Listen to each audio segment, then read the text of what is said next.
Quando as vítimas admiram e empoderam os seus próprios algozes, alguma coisa de muito errada sustenta essa cruel construção social. Parte dos brancos de periferia e negros evangélicos e mira sua aspiração social mais profunda justamente naqueles que estão impondo uma condição de vida de opressão e miserável. No Brasil, o racismo ainda traz uma camada extra para essa equação. Os negros precisam, a todo tempo, afirmar a própria humanidade e buscam nos valores dos opressores a simbologia para validar a própria existência. Afinal, ser vítima de opressão não garante necessariamente uma plena consciência crítica e de classe.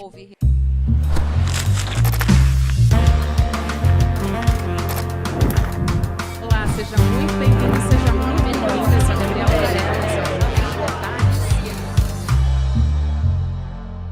Olá, seja muito bem-vindo, seja muito bem-vinda. Eu sou a Gabriela Varela e esse é o videocast Em Detalhes. E aqui sempre com um convidado, uma convidada, a gente analisa uma temática, uma notícia importante do momento. Hoje a gente vai, na verdade, analisar, falar sobre um livro, sobre um fenômeno do nosso tempo e também sobre eleições, que estão quase aí chegando. Eu vou conversar com o nosso querido Gessé Souza, que é nosso companheiro aqui no ICL, sociólogo, professor universitário, pesquisador, advogado, escritor. Gessé, obrigada por aceitar nosso convite. Bem-vindo, querido. Obrigado a você. É uma enorme alegria estar aqui, Gabi, com você. Gessé que está lançando um livro agora, O Pobre de Direita. Exato. Hoje tem lançamento do livro em São Paulo. Depois eu vou trazer esses detalhes aqui pra gente. Quem está em São Paulo, não perca. Mas a gente vai começar, Gessé, trazendo esse momento, né, que surgiu um insight de, nossa, eu preciso falar sobre esse fenômeno que está acontecendo. Foi com a eleição do Jair Bolsonaro e a ascensão da extrema-direita. Em que momento a periferia, né, que não é importante aqui, já ressalto, você vai falar sobre isso muito melhor do que eu, mas a periferia que não é uma periferia única, né, que não é uma coisa só, não fala de uma só maneira, não age de uma só maneira. Em que momento a direita, a extrema-direita percebeu que era um ativo político e como foi que veio esse insight para você começar a sua pesquisa? Tá. Eu acho que foi exatamente quando Bolsonaro foi eleito. Aquilo me deixou, caiu um mundo, assim, né? Eu disse, meu Deus do céu, isso aqui é um raio num céu azul. O que diabo aconteceu aqui, né? Eu via, Gabi, o racismo como sendo uma dentre várias opressões, entende? A opressão de classe, gênero, não sei o que, e aí você tinha a de raça também. A eleição de Bolsonaro me ajudou a compreender que não é bem assim. Não é um negócio estanque. Né? Tem coisas que são hierarquicamente mais importantes e elas que produzem o resto e vão dar uma afeição e um colorido muito próprio a toda forma das outras opressões. Então, eu comecei a ver o quê? Que esse país não pode ser marcado pelo racismo. Óbvio, né? Entende? Aí você fala de racismo estrutural e não sei o que e tal, mas você precisa definir isso. Né? De que modo é isso? Então, quando Bolsonaro foi eleito, eu comecei a estudar racismo. Né? O que é racismo? Racismo, e aí o que eu vi foi que as pessoas normalmente acham, os teóricos, né? Inclusive, eles mostram que o racismo existe, mas não explica como é que o racismo, como é a dinâmica, o que ele destrói nas pessoas, de que modo ele é. Né? Então, eu comecei a tentar compreender, a partir de uma ideia que eu já venho desenvolvendo há muito tempo, desde ali do atraso e antes e tal, que é entender o Brasil como ele é formado pela escravidão. O que ele nunca foi percebido, o que eu não gosto, deveria ser óbvio, mas ele não é percebido assim. Né? O Brasil é percebido como vindo de uma herança cultural da corrupção em Portugal, tal, para parar, entendeu? Aí você secundariza a escravidão, né? E essa herança da corrupção é pura mentira, mas a gente não vai poder entrar nisso agora. Né? Então eu tentei compreender como é que essa escravidão vai continuar. Né? Porque seja para o indivíduo, seja para a sociedade, se a gente não se autocritica, a gente não muda. Né? A gente vai repetindo aquilo e tal, para eventualmente com outras máscaras, etc. Que foi exatamente o que aconteceu. Né? E eu quis compreender de que modo, então, o racismo vai dominar a vida política. Né? Ele não vai ser explícito, entende? Porque a partir de Getúlio Vargas, quando Getúlio usa a ideia de Gilberto Freire do bom mestiço, e aí começa a atribuir a identidade nacional brasileira, a nossa herança africana, o samba e tal, isso implica o quê? Uma importantíssima afirmação popular, né? E uma afirmação da cultura negra. Aí vai ser o samba, o futebol como praticado pelos negros, as duas grandes paixões nacionais, etc. Isso foi forte o bastante. Obviamente ele não conseguiu construir uma democracia racial a partir disso, mas ao menos ele interditou o racismo explícito que existia antes. Né? Existiam coisas horríveis que saíam no jornal e as pessoas achavam isso a coisa mais natural do mundo. Entende? Sair no jornal, que está procurando uma empregada doméstica negra, então, para que não tivesse esquecido como se atende sexualmente a família inteira. As pessoas viam isso, isso era normal. Né? Quer dizer, aceitava-se isso. Você né? procura em qualquer jornal da época. Exatamente, é impressionante. Tem um perfil, né? Inclusive, não pode querer estudar. Exatamente. Não, é uma coisa violentíssima, entende? Quer dizer, tem um ódio também no negócio, né? Não só a humilhação. Com Getúlio Vargas e a sua política cultural, você interdita o racismo explícito. Né? Ou seja, ele não tem mais espaço na esfera pública, o que é importante. Né? Ou seja, quem for racista, se quiser manifestar, vai ter uma vergonha, vai ter uma coisa. Tá? Obviamente precisa ser criticado, porque é falso. Né? Ou seja, as pessoas continuam com afeto racista dentro do peito. Né? Mas elas agora vão se acoplar a outras imagens. É isso que eu acho que é a estrutura do racismo, que nunca é percebida. Né? Quer dizer, e tal a estrutura. Quer dizer, você nomear uma coisa não significa que você está explicando, entende? Assim, o racismo estrutural. Puxa, que palavra bonita. Sim, mas aonde está? Que estrutura é essa? Como é que ela funciona? Né? Você precisa explicar isso. O nome não é a explicação. Você tem que montar um conceito, né? Que é uma recriação do mundo a partir do pensamento de um outro modo e de uma outra maneira. Então eu comecei a ver o quê? De que modo, quando se cria o golpe de Estado com Getúlio e a elite de São Paulo cria a USP e os grandes intelectuais para defender o projeto elitista da elite de São Paulo, como se fosse popular, essa é a grande mentira. Né? Aí você vai substituir o racismo racial anterior, porque você não vai mais dizer que você odeia o preto por conta da cor da pele dele, mas você vai dizer ele é inconfiável, corrupto e ele é todo incorrupto. Entendeu? Porque isso não é o povo inteiro que é percebido assim. Quer dizer, o branquinho que vem para São Paulo e tal, ele sabe que a origem europeia dele é recente, que ele não pertence a esse povinho mestiço e preto. Né? A elite de São Paulo se via como americana, entende? Porque Exato. Ela transmutou o bandeirante, uma loucura completa, mas todo mundo acredita nisso aqui, né? Quer dizer, vocês são ensinados na escola, né? E tal, essa coisa toda, né? Quer dizer, transforma o bandeirante num pioneiro ascético, entende? Então, a elite se vê como americana, a classe média, que é branca, se vê como europeia, entende? E quem é o povinho inconfiável, corrupto, eleitor de corrupto? É o mestiço e o preto, percebe? Ou seja, mas aí você se transforma o antigo preconceito racial em preconceito cultural, entende? Como se fosse, não, eu não sou racista, é a cultura, entende?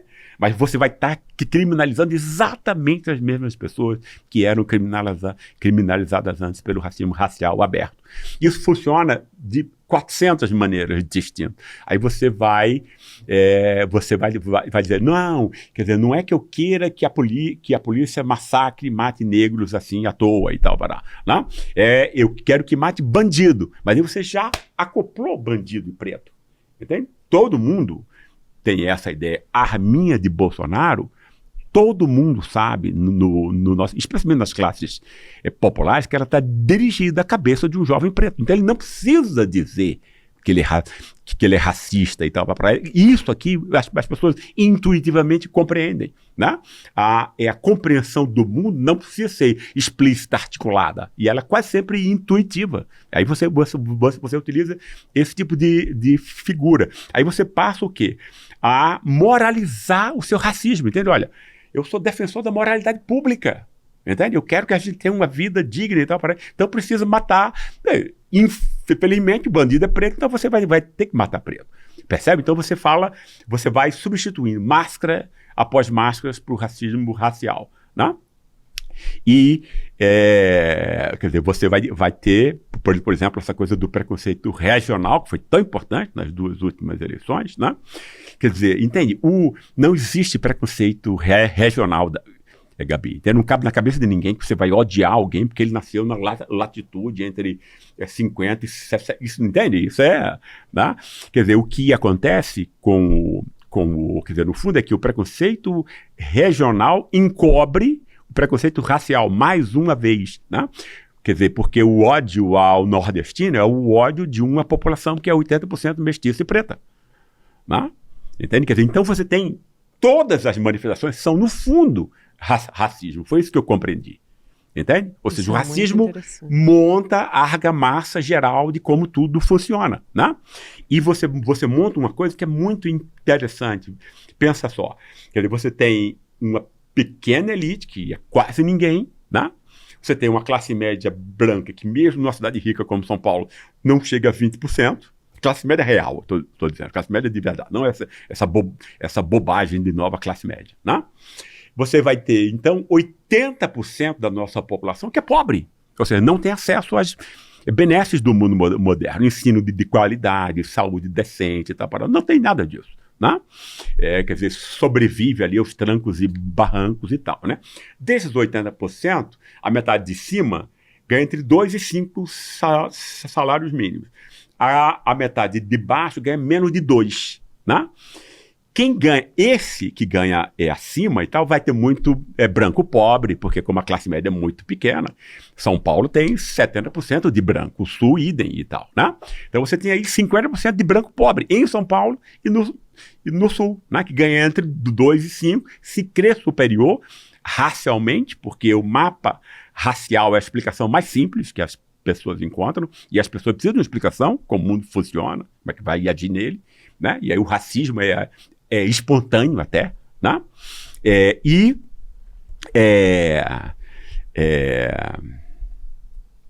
Você tem o negro evangélico também, que foi esse cara que deixou de beber por conta da igreja, esse negócio todo e tal, vai parar, né? Esse pessoal, o que a extrema-direita faz, né? Alguém que não tem acesso às benesses do mundo moderno se sente o quê? Objetivamente humilhado. Essa pessoa é humilhada, porque ela vê, entende? Quer dizer, imagina, um caminhoneiro que ganha 4 mil reais, tá? Aí tem um cara lá que é o chefe dele e tal, para ganha 20 vezes mais e tal, né? Como ele vai explicar para a cabeça dele isso, né? Se ninguém explicou para ele que ele foi efetivamente humilhado e injustiçado pela ausência, né, no fundo, de capital cultural. E aí a extrema-direita tem uma compreensão, né, de como ter uma penetração nesse gargalo. Exatamente. Né? Porque aí ela está sedimentada nesse discurso das fake news, no discurso das redes sociais, da meritocracia. Exatamente. De você vai conseguir, né? Quer dizer, você deu o exemplo dessa pessoa, do caminhoneiro, de que se você quiser, você vai conseguir. Exatamente. E aí você vai tentando embranquecer, de certa forma, né? Exatamente. Essas pessoas e fazer com que elas acreditem que é o outsider que vai levar ela até esse lugar da prosperidade. Exato. Muitas delas já são efetivamente brancas. E isso é uma chaga para esse cara, né? Porque como a gente tem uma imprensa muito venal e vendida aos interesses elitistas, né? Isso jamais vai aparecer a opressão que a elite e a classe média exercem sobre o resto. Isso ele não vai ver em lugar nenhum. Então ele vai sentir alguma coisa que ele não vai conseguir explicar, né? E ele precisa explicar. Como você lembrou muito bem, ele acredita na meritocracia. Quer dizer, o pobre acredita em todos os valores que a elite construiu para o oprimi-lo, né? E acredita mais, né? Então ele tem 2 opções aí, Gabi. Ou ele diz assim, eu sou um fracasso, um lixo e tal, porque, entende? Né? Eu trabalho 16 horas, mal vejo a minha família e tal, para parar, e não consigo ganhar nada, então eu sou um lixo, né? Entende? E que isso acontece muito, ou seja, depressão, alcoolismo e tal, são as 2 grandes doenças das classes populares, né? Não à toa, né? Ou você pode fazer como a extrema-direita fez para ele, entendeu? Dizer assim, não, tira essa faca do peito, camarada, né? Tem um cara aqui, olha aqui, tem gente mais vulnerável abaixo de você, que aí vai ser quem ganha menos de 2, e vai ser 80% preto e mestiço, né? Entendeu? Olha aqui, tem um cara aqui que é o bandido, é o cara do almoço grátis do Bolsa Família, é o cara do não sei o que e tal, entendeu? Aí tem uma explicação para ele, né? E uma explicação que vai distingui-lo, ou seja, sempre é a necessidade moral, né? A principal necessidade de um ser humano é você ser respeitado pelos outros, né? Porque se a gente não for respeitado pelos outros, a gente não desenvolve autoestima, nem autoconfiança, significa que a gente não faz nada. Né? Sequer levanta da cama às vezes, né? Então essa dimensão moral é extremamente, não é dinheiro, não é poder, é o contrário. A gente quer dinheiro e poder como instrumento para que a gente se sinta reconhecido e tal. Porque alguém que tem $1 bilhão vai atrás de outro bilhão, se ele pode já comprar tudo com $1 bilhão, não é isso? É porque ele quer se sentir superior, e a acumulação do dinheiro numa sociedade como a nossa dá esse tipo de impressão, né? Então, a necessidade moral, ou seja, a extrema-direita, no fundo, manipula a vulnerabilidade do oprimido que não conhece as razões da sua opressão, e que é historicamente estigmatizado, né? Que é historicamente estigmatizado, né? Mas aí você veja como o racismo entre nós funciona. Esses ganham menos de 2, e que são quase todos pretos, né? Entende? Eles passam a ter o quê? Aquele lugar do ódio geral, o desprezo geral. Aí até as classes que são intermediárias, como o pobre remediado, né, pode se sentir superior a ele. Ou seja, garante exatamente essa necessidade moral, entende? De respirar na sua... Opa, tem um cara que essa é a causa do mal, a culpa é dele, não sou eu, é a coisa do Bolsa Família para esse pessoal que rouba o meu dinheiro. Então, claro, é a explicação que vai ser dada enfim, coisada por todos. É como a casta dos intocáveis na Índia, entende? Quer dizer, o pessoal que mexe com o esgoto, com fezes e tal, para parar. Ninguém pode tocar neles sequer, né? Quer dizer, nós temos os nossos intocáveis, né? Ou seja, e aí a Índia não mudou a sociedade em mais de 2.000 anos, entende? Porque é a explicação perfeita. Você põe alguém ali para ser oprimido por todos e tal. Exatamente isso que nós temos, entende? E esse processo é inteiramente montado através do racismo, né? Porque esse branco pobre aqui de São Paulo e do Sul, né? Ele se sabe branco, ou seja, ele não tem a coisa da desumanização que o negro normalmente sofre e tal, né? O negro é o trabalho muscular, como um cavalo, assim, você desumaniza a pessoa, né? É um sofrimento muitíssimo maior. E aí é isso que faz com que você tenha o negro evangélico, que de tão humilhado, né, ele adere os valores do opressor para embranquecer, né, o embranquecimento é moral, claro, né, entendeu? Olha, eu defendo a moralidade dos opressores, né, para ficar livre do contato com o seu irmão ali, negro e tal, entendeu? Que, sei lá, fuma um baseado, ou é gay, ou não sei o quê. Quer dizer, qualquer coisa serve para você criar essa oposição entre o pobre honesto e o pobre delinquente, né? Aí o pobre honesto é transformado nesse daqui que ganha entre 2 e 5. E o pobre delinquente é esse que é muito pobre, que a gente muda a calçada para não encontrar, tem medo e tal para parar. Entendeu? Esse tipo de coisa. Por exemplo, do empreendedorismo, né? De aumento da possibilidade de acesso a crédito e de consumo, e principalmente da meritocracia, que está ligado ali ao empreendedorismo, acaba colando muito bem, né? Nesse discurso da moralidade. E também vai criando uma nova representação de uma nova, né, uma nova periferia também, uma nova representação com novos interesses também, porque como a gente estava conversando, não existe uma coisa só. Então, são diversas identidades periféricas, né? A gente está falando aqui de espectro político, de jovens, de idosos, de mulheres, né? Mães solo, neopentecostais, enfim, e por aí vai. Então, é uma gama, né, de eleitores ali que a extrema-direita enxerga muito bem, que tem um potencial de votar nesses candidatos, principalmente antissistêmicos, porque eles estão insatisfeitos. Exatamente isso. Eles têm raiva. E ninguém explica essa raiva, porque a política começa quando você, ao sofrer injustiça, você transforma, quer dizer, a gente sente raiva, nós somos humanos, a gente sente exatamente a mesma coisa, né? Mas aí você consegue transformar, se você conseguir transformar a raiva em indignação, o seu comportamento é político. Entendeu? Você já está no comportamento político, né? Agora, quando ninguém explica a você quem é o seu inimigo, quem está oprimindo você, quem rouba o seu futuro e tal, isso não sai em nenhum lugar no nosso país, né? Você fica só com a raiva, né? E você tem duas opções. Você enfia essa raiva em você mesmo, porque você é meritocrata e tal, para parar, então você é um lixo. Ou então você canaliza essa raiva, e é isso que a extrema-direita faz. Né? A grande coisa mais importante da extrema-direita é exatamente manipular essa vulnerabilidade do humilhado, pobre, certo? Né? Para jogar a raiva dele dentro de um grupo que é mais vulnerável ainda, ou seja, facilmente estigmatizável, entende? Né? O preto, a mulher, o gay, etc, etc e tal, né? Foi isso que você percebeu, assim, foi essa raiva que você percebeu ao conversar com as pessoas? Eu queria entender um pouco sobre Legal você perguntar a sua pesquisa. E, para além disso, eu queria casar com uma outra pergunta, né?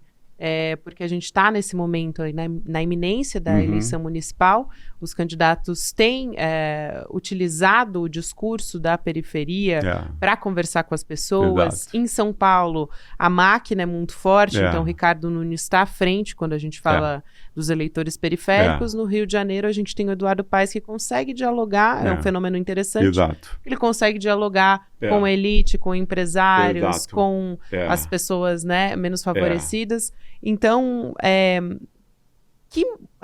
que gargalo é esse, talvez, que os progressistas, né, o campo democrático, vamos colocar dessa forma, precisa chegar, porque está em disputa agora, né? Historicamente, a gente tinha, até 2016, um voto, né, dos mais pobres no presidente Lula, no PT. Então, agora esse campo está em disputa. Exatamente. Então, essas duas questões aqui. Não, é muito interessante isso, porque a gente, no fundo, eu te confesso, Gabi, que foi desesperador várias das entrevistas que eu fiz, porque eu achei que, né, quer dizer, essa não uniformidade entre os pobres existe e tal, mas elas são nichos, eu acho, né? Resistência, hip hop, não sei o que e tal, extremamente importante, porque isso pega uma fatia significativa, né?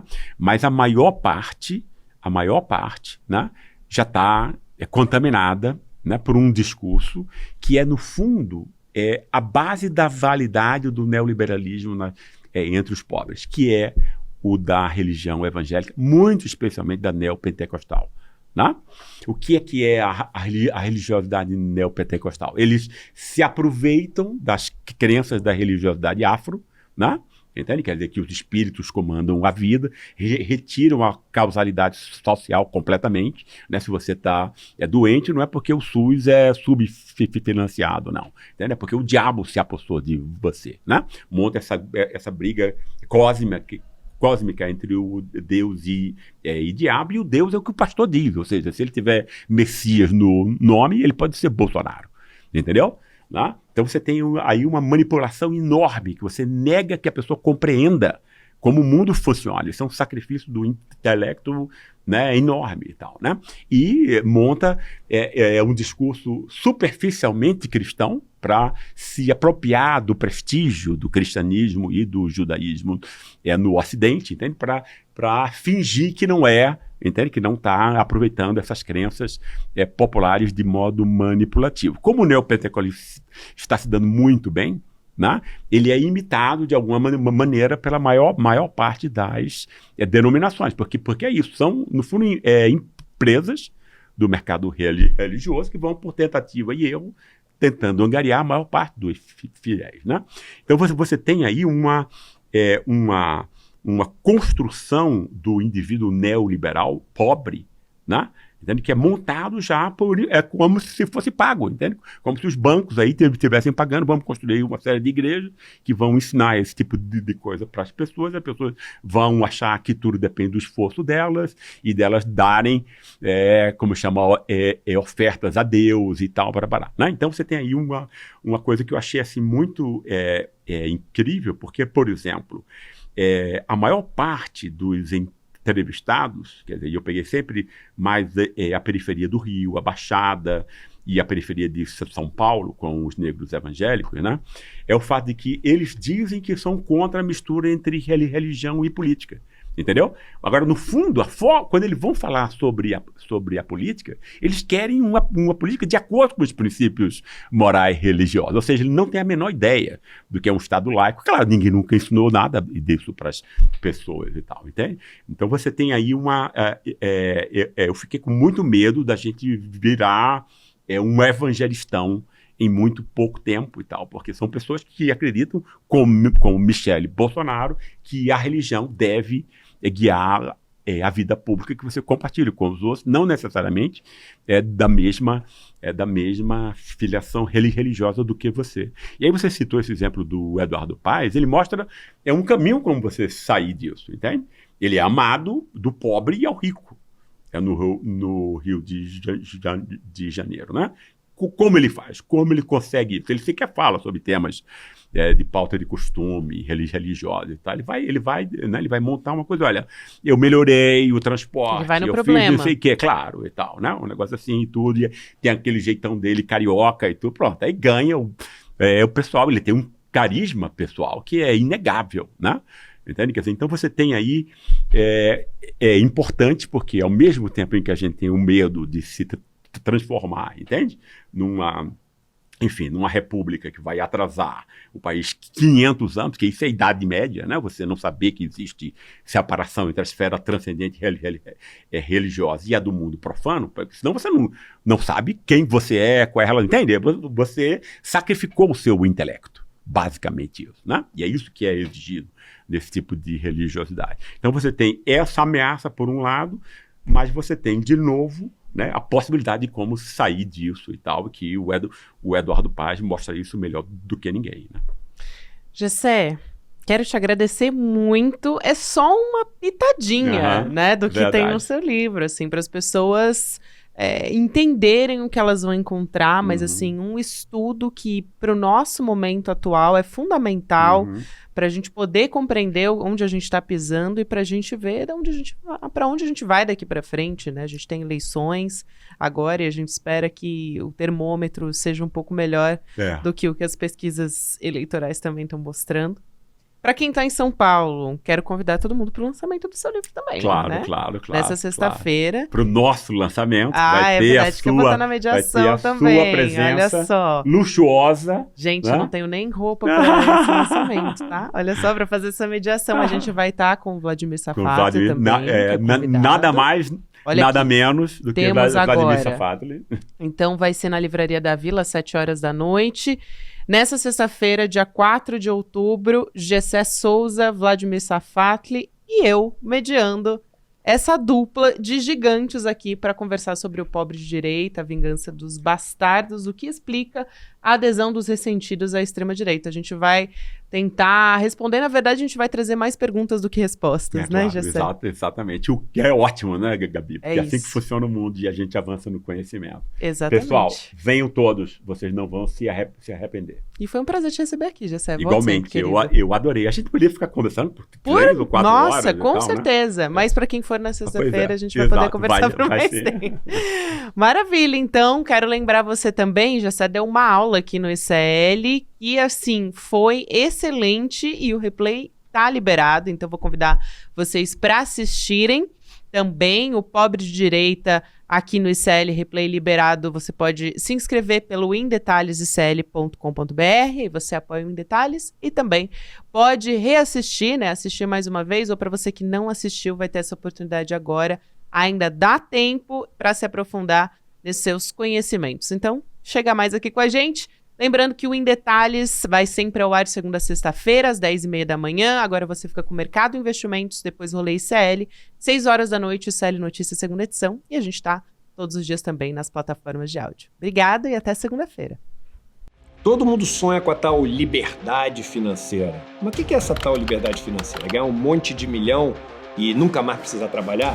Se for isso, esquece. Porque isso 99,9% das pessoas não vai conquistar.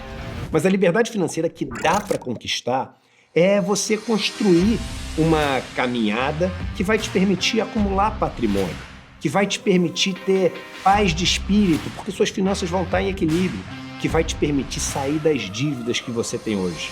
E é possível isso com conhecimento. E um conhecimento que não é tão sofisticado. Todo mundo consegue aprender.